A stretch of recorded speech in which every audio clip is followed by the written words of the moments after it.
शिक्षकों के लिए एक बुरी खबर है उन शिक्षकों के लिए जो विद्यालय से गायब रहते हैं। मामला सिवान जिले में यहां तक पहुंच गया कि स्कूल से गायब 30 नियोजित शिक्षकों को निलंबित कर दिया गया है।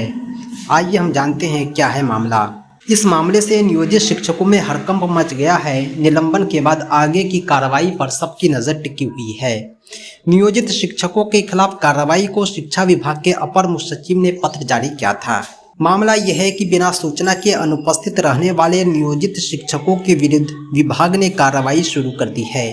जिले में ऐसे 30 शिक्षकों के निलंबन के लिए शिक्षा विभाग ने 13 फरवरी को अनुशंसा कर दी है। इसकी खबर लगते ही नियोजित शिक्षकों में हड़कंप मचा है।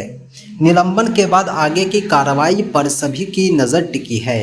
बताते हैं कि बिना सूचना के अनुपस्थित रहने वाले नियोजित शिक्षकों के विरुद्ध कार्रवाई को लेकर शिक्षा विभाग के अपर मुख्य सचिव ने शुक्रवार को डीएम को पत्र जारी किया है। पत्र में इस बात का उल्लेख किया गया है कि 30 शिक्षकों के निलंबन के लिए विभाग ने अनुशंसा कर दी है।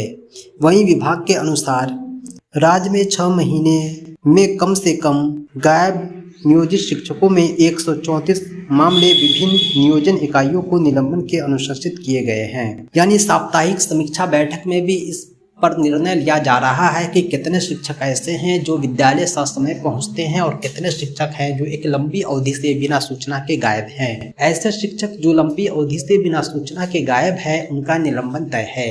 बात सिवान जिले की नहीं बल्कि बात पूरे बिहार की है, क्योंकि अपर मुख्य सचिव का लेटर पूरे बिहार भर में समान रूप से लागू होता है। दोस्तों, अगर आप भी शिक्षक हैं तो ससमय विद्यालय जाएं, ससमय विद्यालय से आएं, संपूर्ण सेवा दें ताकि आपके साथ इस तरह की अनहोनी न हो।